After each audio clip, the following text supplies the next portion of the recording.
Voilà, gloire à Dieu, hein. Merci au Seigneur, que Dieu soit béni. Je suis content encore ce matin de pouvoir partager la parole de Dieu avec vous. C'est encore une grâce, un privilège de pouvoir le faire. Le Seigneur est merveilleux et il veut bénir nos cœurs, il veut bénir nos vies, il veut bénir chacun d'entre nous ce matin, chaque personne connectée sur ce réseau. On est 120 connectés, mais des fois on est quelques-uns dans des campines, on est un petit peu plus. Mais peu importe la quantité de personnes, c'est pas ce qui compte ce matin. Même si on serait 500, c'est pas ce qui ferait de la réunion une réunion merveilleuse. C'est pas la quantité de personnes. Ce qui compte ce matin, c'est que nous soyons unis ensemble dans le même esprit et que le Seigneur Jésus puisse bénir chacun par le Saint-Esprit. Mon message ce matin sera orienté sur la personne du Saint-Esprit. Je vais vous parler du Saint-Esprit ce matin. Saint-Esprit, dans la vie du chrétien, dans l'Ancien Testament, nous voyons plusieurs personnes qui étaient animées par l'Esprit du Seigneur. Le Seigneur animait quelques personnes, il animait des prophètes, il animait des rois, il animait des hommes. Mais ce n'est pas tout le monde, ce n'est pas tout le peuple qui était rempli. Et je vais faire une première lecture avec vous dans le livre de Pierre, le deuxième livre de Pierre, chapitre 1, et verset 19. Voici ce que nous dit la Bible, parce que c'est important ce que la Bible dit. Mes pensées à moi sont pas importantes. Ce qui compte, c'est ce que la Bible dit. Et si la Bible dit, alors je peux en parler. Et nous tenons d'autant plus certaine la parole prophétique, à laquelle vous faites bien de prêter attention, comme une lampe qui brille dans un lieu obscur, jusqu'à ce que le jour commence à poindre et que l'étoile du matin se lève dans vos cœurs. Avant tout, sachez qu'aucune prophétie de l'Écriture ne peut être un objet d'interprétation particulière. Car ce n'est nullement par une volonté humaine qu'une prophétie n'a jamais été présentée, mais c'est poussé par le Saint-Esprit que des hommes ont parlé de la part de Dieu. Et c'est le thème de mon message ce matin. Dieu, encore, voudrait le faire dans ces temps qui sont les derniers, parce que je pense que vous imaginez un peu que nous ne sommes pas, nous, dans les temps où il faudra attendre très très longtemps pour que le Seigneur revienne. Nous sommes arrivés, nous, à la consommation des temps. L'apôtre Paul, qui était l'exégète du Nouveau Testament par rapport à la révélation, la Bible dit que l'apôtre Paul disait, lui, que pour l'enlèvement de l'Église, il disait, nous qui sommes restés, il pensait participer à l'enlèvement de l'Église. J'espère que vous savez, je pense ce matin que c'est qu'un rappel, parce que je pense que vous le savez, que bientôt, très bientôt, l'Église va partir. Bientôt, très bientôt, nous allons partir. Mais je voudrais vous rappeler ce matin, encore par ma prédication, par ce simple message, que vous avez besoin d'être rempli du Saint-Esprit. Vous avez besoin de l'Esprit de Dieu, parce que c'est par lui qu'on est poussé à faire la volonté de Dieu. C'est le Saint-Esprit qui vient pousser les chrétiens, la chrétienne, le serviteur de Dieu. Ce matin, c'est le Saint-Esprit qui pousse mon cœur à vous prêcher ce message. Bien que je ne suis pas dans le camillot, je n'ai pas entendu de voix, je ne suis pas d'accord avec les révélations. Je ne suis pas d'accord avec tous ceux qui marchent à coup de révélation. On a la parole de Dieu et on a le Saint-Esprit. On n'a pas besoin d'être réveillé à 5 heures du matin pour savoir quoi dire. Il nous faut être devant Dieu, il nous faut être dans sa présence, il nous faut être devant la parole. C'est Dieu qui a parlé à Josué. Et Dieu, le Dieu de Josué, c'est mon Dieu à moi. Il a dit sur Josué, Josué, si tu veux réussir à diriger le peuple, ah ben, il faut que tu aies des révélations tous les minutes. Il faut que je te montre des visions toutes les secondes. Non, il a dit, dirige-toi d'après la parole, médite ce livre-là, jour et nuit, et agis selon ce qui est écrit. La direction pour vous, mes frères, la direction pour moi, prédicateur, pour les prédicateurs sur le groupe là, pour nos anciens, pour ceux qui ont dirigé notre mission et qui sont partis dans la patrie céleste aujourd'hui. Ce qui a été la base de leur vie, ce qui a été la base de leur direction, c'est la parole de Dieu. Et nous ne voulons pas bouger d'un iota. Je veux rester sur la parole, et je sais que mes frères aussi. Et nous voulons rester sur la parole. Nous voulons rester sur la parole ce matin. Si vous voulez grandir dans votre vie chrétienne, marchez selon la parole de Dieu. La Bible dit qu'autrefois, nous étions des païens, nous étions des enfants de ténèbres. Et nous marchons selon le principe de ce monde, selon les principes élémentaires du monde de ténèbres que nous vivions. Mais aujourd'hui, nous sommes des enfants de la lumière, alors il nous faut marcher comme des enfants de la lumière. Et pour marcher comme des enfants de la lumière, il faut être dirigé par la parole. Il faut que votre vie soit basée sur la parole de Dieu. La parole de Dieu, c'est du solide, c'est du roc. Jésus a dit, quiconque bâtira sa vie sur le roc de la parole, sera un homme sage, sera un homme intelligent, une femme sage, une femme intelligente. Et puis ce matin, je veux m'appuyer que sur la parole de Dieu. Je veux m'appuyer que sur ça, comme tous mes frères. C'est ce que le Saint-Esprit veut de toute manière. Souvenons-nous de Acte 2. Et ça, tous les chrétiens le savent. Je ne sais pas si vous êtes tous baptisés du Saint-Esprit sur le groupe. Mais quand je me suis converti, moi, il y a 18 ans de ça, j'avais un rêve dans mon cœur, je voulais être baptisé du Saint-Esprit. Parce que les chrétiens m'en parlaient, les prédicateurs aussi, et puis c'était pour moi la porte ouverte à tous les dons spirituels, et pour tous les chrétiens aussi. Alors je me suis mis à rechercher dans la Bible, et puis j'ai pas eu besoin d'un rêve, j'ai pas eu besoin d'un songe. Je sais pas pourquoi je dis ça ce matin, hein. C'était pas dans mon message, mais je me laisse diriger par le Saint-Esprit, par Dieu. J'ai pas eu besoin d'une révélation spéciale, non. Je me suis mis à part et j'ai prié. Et un soir, à Lille, les frères avaient fait une réunion, les pasteurs, ils avaient fait une recherche du Saint-Esprit, et moi j'étais sur l'estrade. J'étais derrière avec les guitaristes, avec Cruz, avec les garçons, avec Blanc, à l'époque, et puis on était là, jeunes garçons, tous les trois. Et puis moi, personne n'est vers moi pour prier pour moi. Alors je disais rien du tout à personne, et j'ai commencé à prier le Seigneur, et le Seigneur m'a baptisé du Saint-Esprit. Et ensuite, j'ai pu faire l'expérience du baptême du Saint-Esprit. J'ai pu faire l'expérience de la puissance du Saint-Esprit dans une vie. Il y a 18 ans de cela, mais c'est pas seulement il y a 18 ans. Je serais vraiment un chrétien triste si j'aurais été béni il y a 18 ans et que j'aurais plus rien ressenti aujourd'hui. Le Saint-Esprit accompagne, Dieu nous accompagne, c'est ce que Jésus a dit. Il est avantageux que je m'en aille. Parce que si je m'en vais pas, le consolateur ne viendra pas. Et celui qui viendra, il console. C'est le consolateur. Ben, je voudrais te dire, ma sœur, à toi, ma sœur, personnellement, sur ce groupe qui souffre, ou mon frère qui souffre, le Saint-Esprit peut consoler ton cœur ce matin. Il peut consoler ta vie, il peut consoler tes souffrances, il peut consoler ta vie de misère, il peut te faire comprendre les incompréhensions. Ton intelligence ne comprend pas tout, tu comprends pas tout, tu essaies de chercher à droite à gauche.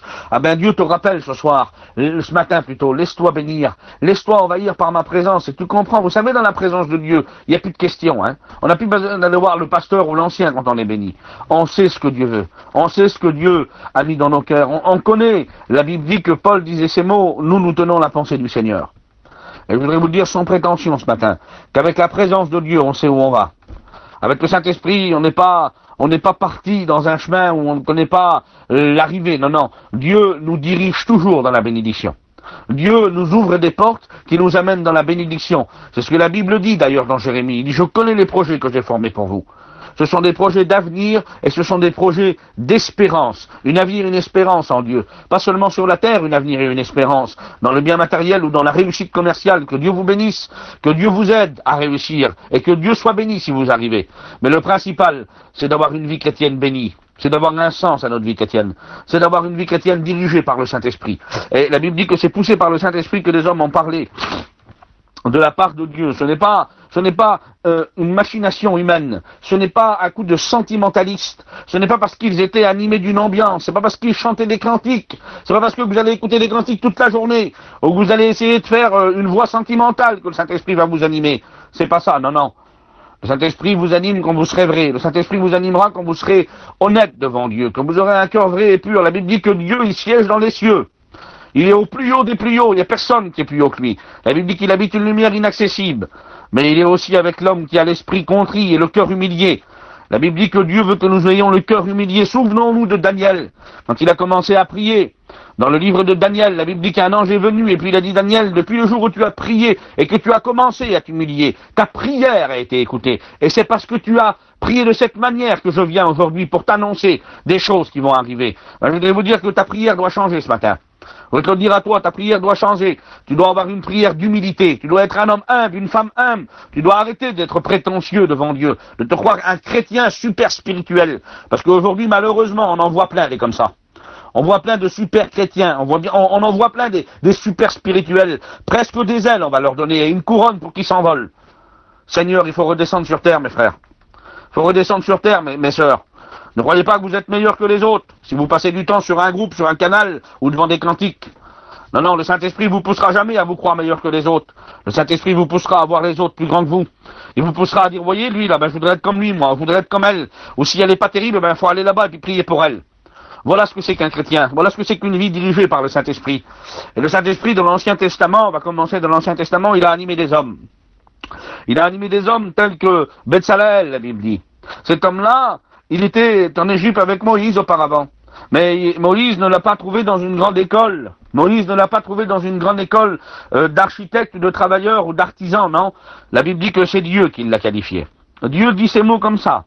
J'ai rempli cet homme de mon esprit de sagesse et de connaissance pour faire toutes sortes d'accomplissements et d'un travail particulier. Dieu a pris cet homme et il a fait de lui le meilleur artisan qu'il n'a pu exister sur la terre jusqu'à aujourd'hui. L'Esprit de Dieu l'a rendu capable. L'Esprit de Dieu l'a rendu capable. Il a pris un talent d'or et il a formé un chandelier avec des fruits dessinés dessus, avec 7 branches. Et il a fait tout ça à la main. Les hommes aujourd'hui n'arriveraient pas à le faire. Les hommes aujourd'hui ont du mal à comprendre comment Bezalel a pu faire ça. Et d'autres aussi, d'autres ouvrages qu'il a fait. Et la Bible dit que c'est l'Esprit de Dieu qui l'a rendu capable. Il dit, j'ai mis mon esprit sur lui. C'est donc l'Esprit de Dieu qui qualifia cet homme d'autrefois pour l'accomplissement d'un travail particulier. Et je crois aujourd'hui devant Dieu que c'est vrai, que c'est le même Esprit de Dieu qui qualifie les hommes, qui qualifie des chrétiennes, qui qualifie des chrétiens, et je vais vous dire mieux, qui qualifie l'Église. Savez-vous que l'Église a été qualifiée par Dieu? L'Église de Jésus-Christ que vous êtes, que je suis, ton identité et ta valeur, tu ne la connais pas. Tu ne connais pas l'identité et la valeur que tu as auprès de Dieu. Tu ne sais pas qui tu es véritablement, sinon tu ne te plaindrais pas.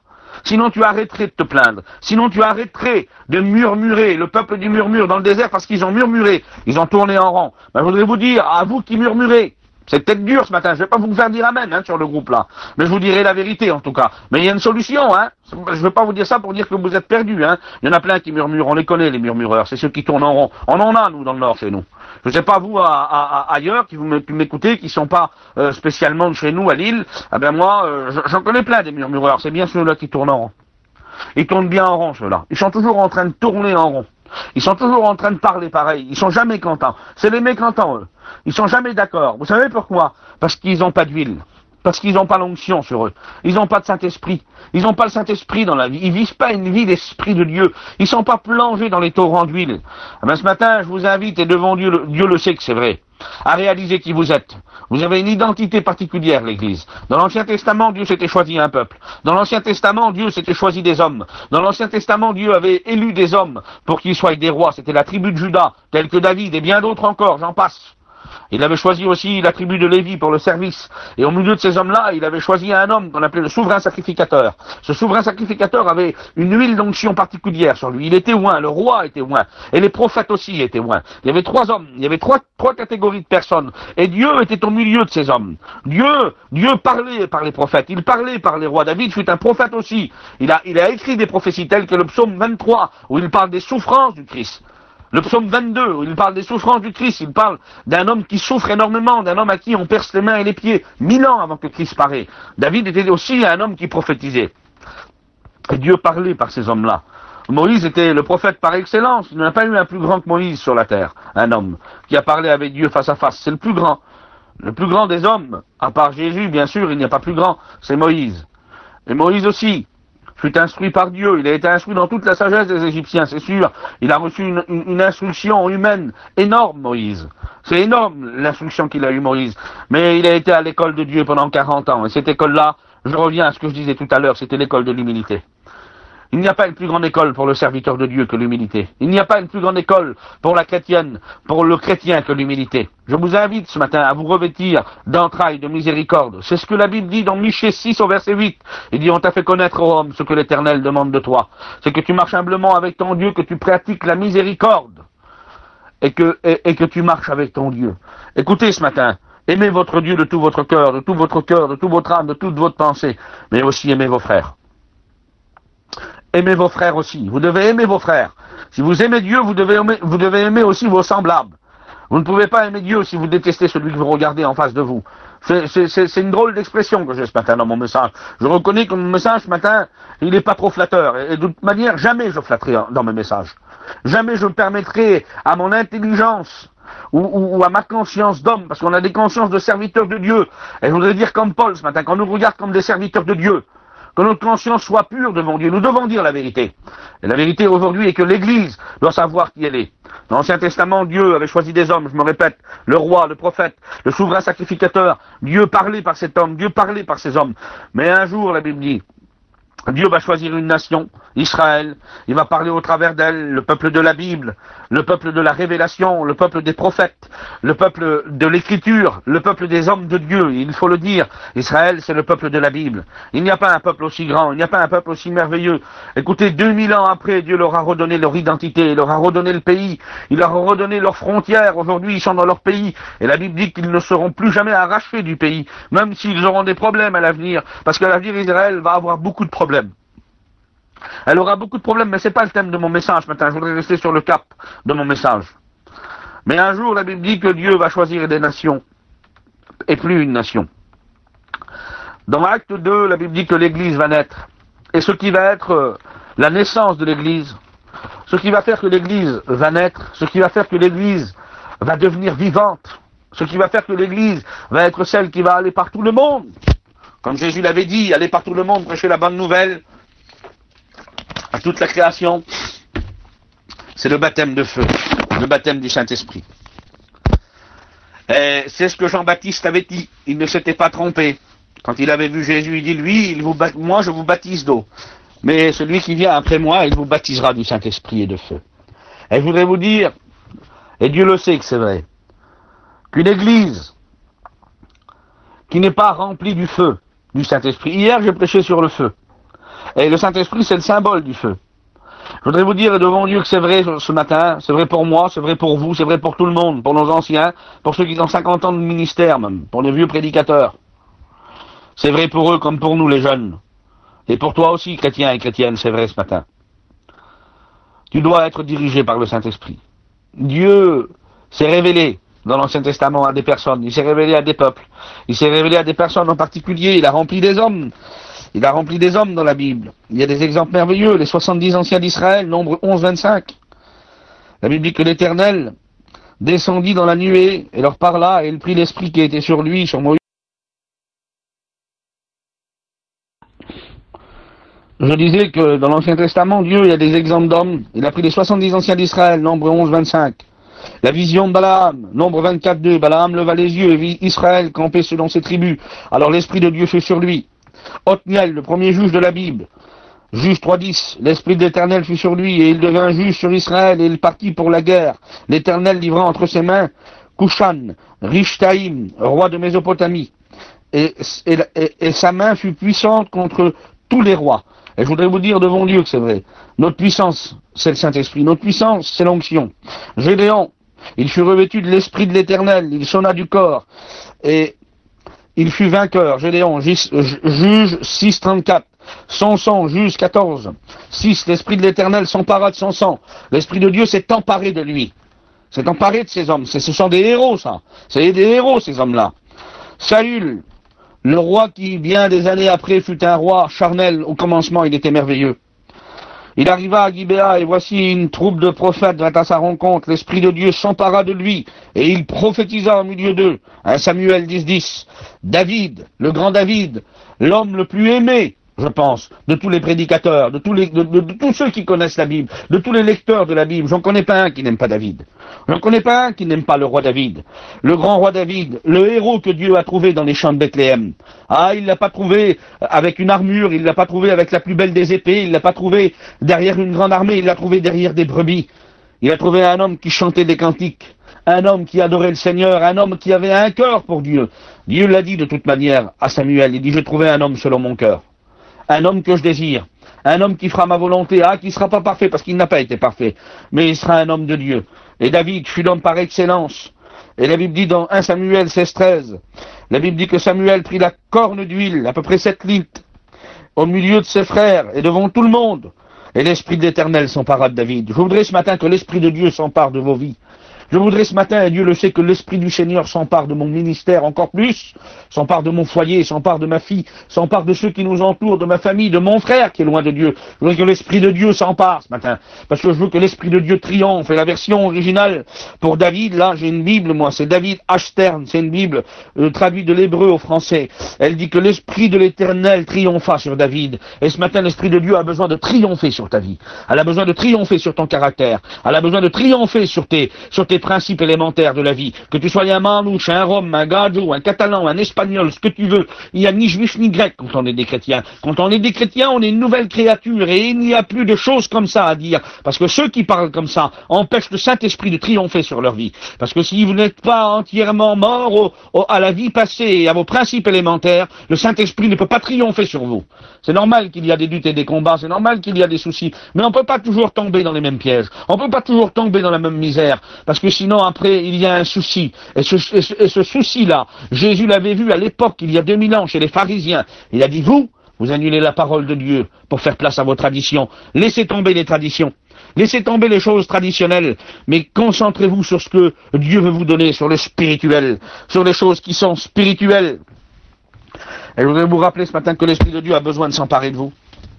Si dans l'Ancien Testament, il a parlé par ses hommes, il a parlé par les prophètes, Ésaïe, Ézéchiel, Jérémie, les lamentations de Jérémie, il a parlé par Daniel, il a parlé par Naoum, par Osée, par Joël, par Amos, par Abdias, par Habakkuk, par Zacharie, par Néhémie, par Esther. Il a saisi des personnes dans l'Ancien Testament. Et tout l'Ancien Testament, les 39 livres de l'Ancien Testament, on voit Dieu parler, on voit Dieu agir. C'est Dieu qui se lève de son trône, c'est Dieu qui vient intervenir, il intervient dans certaines situations. Et un jour, la Bible dit, que Dieu soit béni pour ce jour-là, il envoie son Fils. C'est Hébreux qui nous en parle. Hébreux 1, chapitre 1, vous le lirez pour ceux qui lisent la Bible. Au commencement, dit Dieu, autrefois, Dieu nous a parlé par les prophètes. Mais dans ces temps qui sont les derniers, Dieu nous a parlé par le Fils. Et c'est par lui ce matin. Et c'est par lui que Dieu veut parler. C'est par Jésus, par Jésus, par Jésus. Et c'est aussi par l'Église. Écoutez, c'est par les ministères qu'il a donnés à l'Église. C'est par les ministères qu'il a établis. C'est par les dons qu'il a fait. Il a fait des dons aux hommes. Et ces dons-là, c'est les ministères de l'Église qu'il a donnés aux hommes. Il a donné les ministères, il a donné les 5 ministères. Il a donné à l'Église ces ministères pour l'édification des saints, pour l'affermissement des chrétiens, pour l'avancement de son œuvre. Il a mis des pasteurs en place. Il a mis des responsables dans toutes les régions de nos pays, à nous en France, et à l'étranger aussi avec nos frères missionnaires. Parce que l'œuvre de Dieu, ce n'est pas seulement chez nous, c'est à l'étranger. Et si vous n'avez pas eu l'occasion de pouvoir aller à l'étranger, alors au nom de Jésus, quand tout sera rétabli, quand ce grand virus de misère là nous bloque aujourd'hui, et bloque nos missionnaires, quand ils pourront aller, je vous en supplie, donnez pour l'œuvre de Dieu. Donnez pour l'œuvre de Dieu. Donnez pour ceux qui vont au-delà des frontières. Parce que l'œuvre de Dieu, c'est aussi au-delà des frontières. Ce n'est pas que la France, ce n'est pas qu'une région, ce n'est pas qu'un département, non, c'est le monde. Jésus a dit sur l'Église, vous irez partout. Il a dit sur les disciples partout dans le monde, et vous prêcherez la bonne nouvelle. Et ceux qui croiront en votre parole, vous les enseignerez. Parce que la Bible aussi, elle a un enseignement. Et nous ne pouvons pas vivre en dehors de cet enseignement. Nous devrons être enseignés par la parole de Dieu. Ah, pas des enseignements qui nous dépassent, hein. C'est pas la peine de vous parler des étoiles et du soleil demain, parce que ça va pas vous avancer beaucoup dans votre vie chrétienne. Mais je vais vous parler des principes élémentaires ce matin. Des choses qui sont vraies pour vous. Des choses qui sont vitales pour votre vie chrétienne. Savez-vous qui vous êtes? Savez-vous en quel temps vous vivez l'Église? Savez-vous pourquoi Dieu a choisi l'Église? S'il a choisi dans l'Ancien Testament des hommes pour parler par la prophétie et avertir son peuple, savez-vous pourquoi vous êtes choisis? Savez-vous pourquoi Dieu a choisi des hommes de toutes les nationalités, de tous les peuples, de toutes les langues, tel que dit l'Apocalypse? Il a choisi des hommes de tout peuple, de toute langue, de toute tribu. Il a fait d'eux des royaumes de sacrificateurs pour son Dieu, pour son Père. Et ces hommes-là, c'est des hommes sans instruction. La Bible nous le montre de toute manière. Au début de l'évangile, de tous les évangiles, nous voyons des hommes très simples. Jésus n'a pas été à la Beth Talmud à Jérusalem pour choisir ses disciples. Il n'a pas été dans les grandes écoles. Pourtant, il y en avait là-bas. Hein. Il y avait des hommes instruits. Hein. Il y avait certainement des hommes qui avaient connu Hillel, le grand-père de Gamaliel. Il y avait Gamaliel qui était là encore vivant. Et qui était l'homme certainement que j'aurais voulu écouter. Gamaliel. J'aurais voulu l'écouter enseigner les hommes de l'époque, en parlant du judaïsme, en parlant de la loi de Moïse, en parlant de tous les livres prophétiques. Quelle connaissance qu'il devait avoir. Mais ce grand Gamaliel, tous ces grands hommes, le grand Nicodème, le docteur d'Israël, il est venu devant mon maître, devant votre maître, devant celui qui créa le ciel et la terre, devant celui qui est le docteur des docteurs. Et Nicodème a demandé à Jésus, mais Seigneur, comment il faut faire? Et puis, ce Jésus-là, ça fait 18 ans que je le connais. Je ne sais pas pour toi, il y a combien de temps, mais c'est lui le plus fort, c'est lui le plus grand des enseignants. Et puis, Jésus n'a pas été dans cette grande école. Il a été au bord de la mer. Et puis, au bord de la mer, vous savez qui c'est qu'il a vu? Il a vu Pierre. Il a vu son frère. Il les a appelés. Il a vu d'autres disciples qui étaient en train de réparer des filets. Il a pris des hommes incapables. Il a pris des hommes qui n'étaient pas capables. Certains ne savaient même pas lire. Il les a pris et il les a enrôlés dans son service. Et il les a formés. Et pour les former encore plus, pendant les 3 ans et demi de ministère, vous savez, ils ont vu des choses extraordinaires, ces hommes-là. Ils ont vu le Fils de Dieu guérir les malades. Ils ont vu le Fils de Dieu, la piscine de Bethesda, relever un homme qui était là depuis 38 ans. Ils ont vu un homme qui s'appelait Bartimée guéri totalement de son aveuglement, aveugle de naissance. Ils ont vu un deuxième aveugle de naissance qui a été au réservoir de Siloé se laver les yeux et Jésus avait fait de la boue avec sa salive.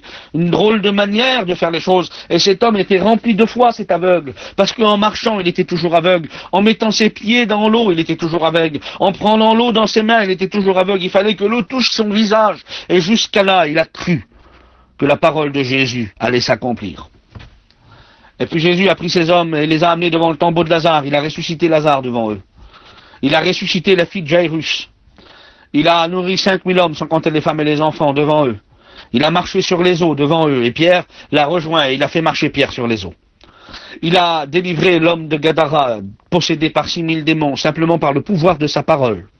Vous imaginez un peu la puissance du Maître, la puissance de Jésus. Et ces hommes étaient là. Et quand un jour ils l'ont vu prier, et quand un jour, mais tous les jours ils le voyaient prier, vous savez ce qu'ils ont dit sur lui? Ils n'ont pas dit: Seigneur, enseigne-nous et montre-nous comment délivrer les hommes qui sont liés par les démons. Enseigne-nous, Seigneur, comment ressusciter les morts. Enseigne-nous, Seigneur, comment faire pour guérir les malades. Non, non, Seigneur, apprends-nous à prier. Quelle puissance d'intercession. Quelle puissance d'intercession avait le Christ, le Maître. La prière ferveur qu'il avait. Il priait toute la nuit, toute la nuit, toute la nuit. Il passait des nuits entières à prier, à prier, à prier, à prier. Et la journée, il guérissait, il bénissait, il délivrait, il ressuscitait, il donnait la vie, il faisait l'œuvre de Dieu, telle que la Bible dit dans Acte 10, 38, le Fils de Dieu est apparu pour détruire les œuvres du diable. Et ce Fils de Dieu va rendre l'Église encore plus fort, encore plus puissante, en lui promettant le don du Saint-Esprit. Et quand, dans Acte 2, ils vont attendre la première prédication de Pierre, la Bible dit que pendant 10 jours, ils vont attendre ce que Jésus avait promis. Et la Bible dit que quand ils sont là, ils sont remplis du Saint-Esprit. Pierre sort de la chambre haute. Et quand il sort de la chambre haute, tous les Juifs qui sont là, la Bible dit qu'ils les entendent parler dans leur propre langue des merveilles de Dieu. Ça veut dire qu'il y avait des Juifs un peu de partout. Ils les entendaient pas parler en hébreu, Ils les entendaient parler en toutes les langues de l'époque qu'il y avait. C'était la diversité des langues qui avait été donnée. Il y avait les baptêmes du Saint-Esprit qui étaient là. Et puis, à cause du baptême du Saint-Esprit, l'autre s'exprimait dans la langue d'un tel qui ne connaissait pas, et l'autre aussi. Et ils pensaient qu'ils étaient ivres. Ils étaient ivres de vin. Non, ils n'étaient pas ivres de vin. Ils étaient remplis du Saint-Esprit.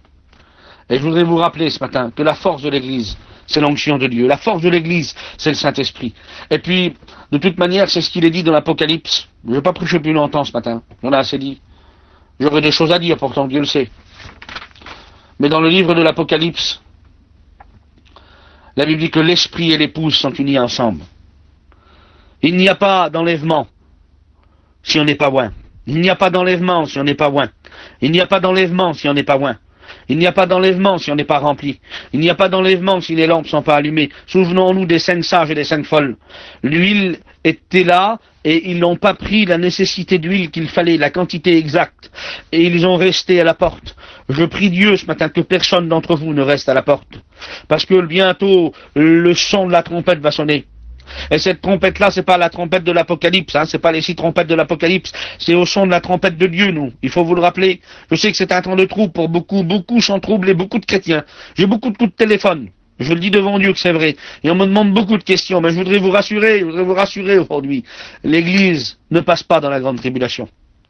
Apocalypse 3.10, il dit parce que tu as eu beaucoup de choses, beaucoup de difficultés, beaucoup de problèmes, et que tu as peu de puissance. Parce que tu as peu de puissance et que tu as gardé ma parole. Moi aussi je te garderai à l'heure qui va venir éprouver les habitants de la terre. Je te garderai à l'heure et bientôt l'Église va partir. Mais il faut que vos lampes soient allumées. Est-ce que ta lampe est allumée?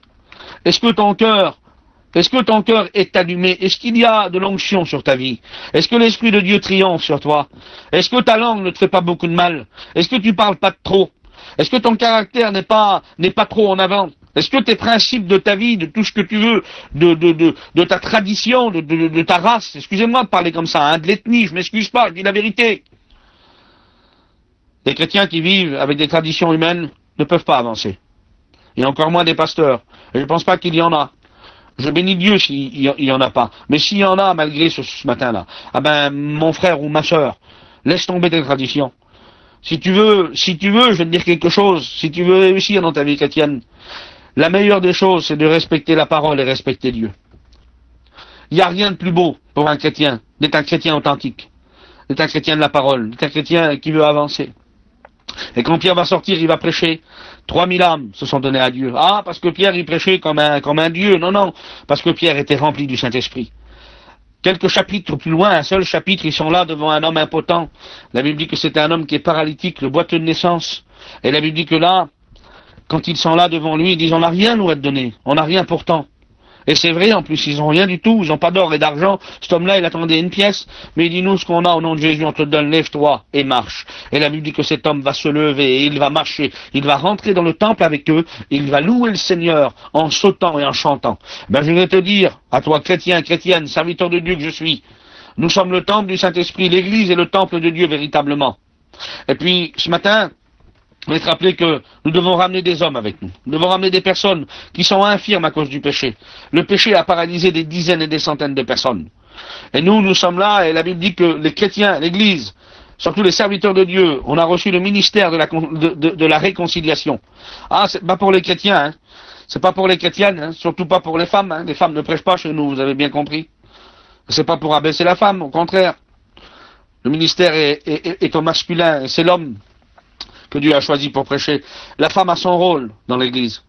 La femme a son rôle dans l'Église, nous le voyons, il y avait des femmes extraordinaires dans la Bible.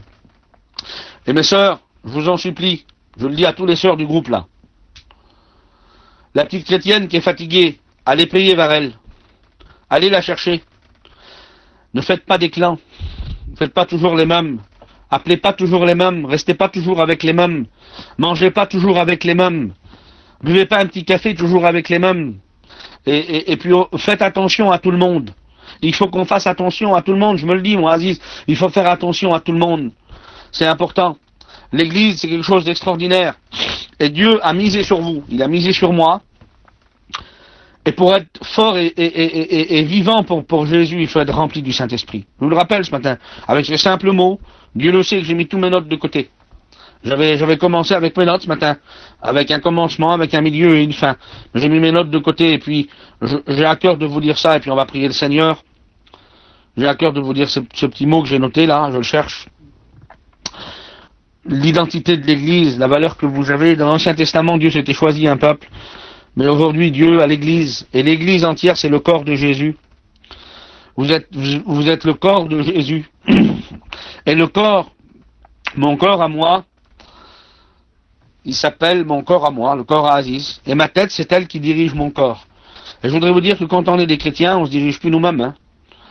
La tête, c'est Jésus. Il est le chef suprême. Il est la tête de l'Église. C'est lui que Dieu a donné pour diriger l'Église. C'est lui la tête. Et nous sommes le corps. Alors c'est lui qui nous dirige où il veut. C'est pour ça que Jésus avait dit sur Nicodème, il dit l'homme né de nouveau, c'est un homme qui est comme le vent. Il est comme le vent, il est dirigé par le vent. Il ne sait, tu le sais d'où il vient, d'où il va, le vent, mais tu en entends le son. Ben, je voudrais te dire que l'homme né de nouveau, il est dirigé par le vent du Saint-Esprit. Il est dirigé par la vie de Dieu. Il est dirigé, il sait où il va. Il sait où il va. Quand il dit sur Nicodème, il dit, tu ne sais où il va, ni d'où il vient. Il dit ça sur Nicodème, mais l'homme de Dieu, l'homme de Dieu, le chrétien, la chrétienne, il sait où il va. Je sais où je vais, moi. Je ne sais pas pour vous, je suis pas un chrétien, avant d'être un pasteur, je suis un chrétien. Je sais où je vais. Il y a une destinée dans la vie chrétienne. Il y a une direction. Et en grec, l'église, ça veut dire ek. Ça veut dire appelé hors du monde, ou en dehors de la colère, de la grande tribulation. Ce sont ceux que Dieu a appelés lui-même par l'évangile. et qu'ils ont accepté, il les a aussi séparés du monde. La Bible nous dit, et je voudrais que vous soyez attentifs, que nous sommes un peuple sanctifié. 1 Corinthiens 1 verset 2, à l'église de Dieu qui est à Corinthe, à ceux qui ont été sanctifiés en Jésus-Christ, saints par vocation, par notre appel, nous sommes saints, à tous ceux qui invoquent en quelque lieu que ce soit le nom de notre Seigneur, Jésus-Christ, leur Seigneur et le nôtre. Ceux qui sont sanctifiés, c'est l'Église. Selon la Bible, l'Église est le peuple qui porte le nom de Dieu. Acte 15, verset 14. Simon a raconté comment Dieu a d'abord jeté les regards sur les nations pour choisir au milieu d'elles un peuple qui porte son nom. Voilà ce qu'est l'Église du Christ. Un peuple tiré des nations qui porte son nom par l'action et par l'onction du Saint-Esprit. Pas rien d'autre que ça. C'est le Saint-Esprit qui doit primer sur votre vie. Vous devez, à partir d'aujourd'hui, si vous l'avez oublié pour certains, être des hommes et des femmes remplis du Saint-Esprit. 1 Pierre 2, 9 à 10. Vous, au contraire, et c'est ce que vous êtes, hein, l'Église. Vous êtes une race élue, un sacerdoce royal, une nation sainte, un peuple acquis, afin que vous annonciez les vertus de celui qui vous a appelé des ténèbres à son admirable lumière, vous qui autrefois n'étiez pas un peuple, et qui maintenant êtes un peuple de Dieu, vous êtes le peuple de Dieu, vous qui n'avez pas obtenu miséricorde et qui maintenant avez obtenu miséricorde. 1 Pierre 2, 9, 10. Il dit, vous êtes une nation sainte, une race élue, un sacerdoce royal, un peuple acquis, afin que vous annonciez les vertus de celui qui vous a appelé des ténèbres à son admirable lumière. Et ça, c'est par les ministères. C'est par les ministères qu'il est établi. Voici le message de l'Église au monde annoncé. Les vertus de celui qui vous a appelé des ténèbres à la lumière. Les vertus de Dieu. Savez-vous ce que ça veut dire? Vertu en grec, c'est dynamisis, énergia. Ça veut dire la toute-puissance de Dieu. Depuis 2000 ans, l'Église de Jésus-Christ prêche la puissance de Dieu au travers des ministères donnés à l'Église. Éphésiens 4, 11. Il a donné à l'Église les uns comme apôtres, les autres comme prophètes, les autres comme évangélistes, les autres comme pasteurs et docteurs. En grec, je l'ai dit assez rapidement, je ne sais pas si tout le monde l'a écouté, ça veut dire dynamis et énergia. Ça veut dire la toute-puissance de Dieu. Et Paul va le dire avec force, et après on va prier le Seigneur. Romains 1,16, car je n'ai point honte de l'évangile, c'est une puissance de Dieu pour le salut de quiconque croit, du juif premièrement, puis du grec. Éphésiens 1,19, et quelle est envers nous qui croyons l'infinie grandeur de sa puissance, se manifestant avec efficacité par la vertu de sa force, c'est en vertu de cette volonté que nous sommes sanctifiés par l'offrande du corps de Jésus-Christ une fois pour toutes.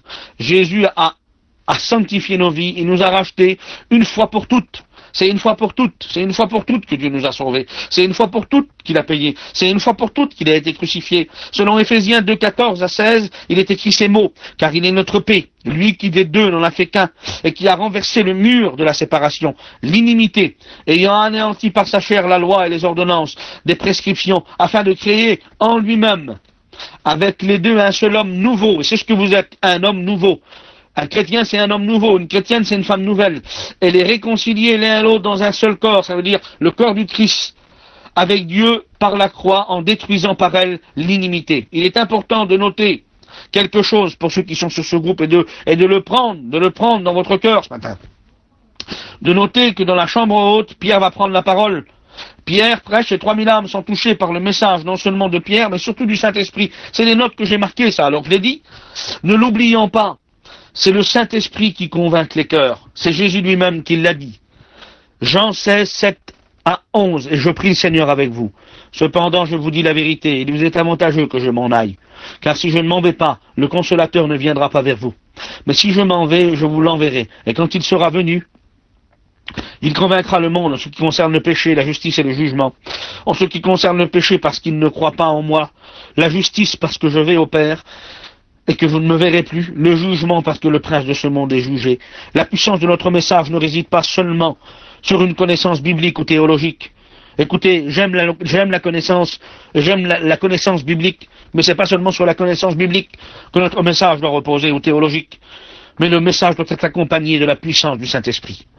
Ne l'oublions pas, c'est cette puissance-là qu'il nous faut. Et elle nous est propre, cette puissance, parce que Dieu nous l'a accordée il y a 2000 ans. C'est ce que l'apôtre disait aux Corinthiens, et on prie le Seigneur. Je laisse la place après à Crous pour rentrer dans la prière. Pour moi, frère, lorsque je suis allé chez vous, ce n'est pas avec une supériorité de langage, pourtant Paul pouvait le faire, hein. Ce n'est pas avec une supériorité de langage.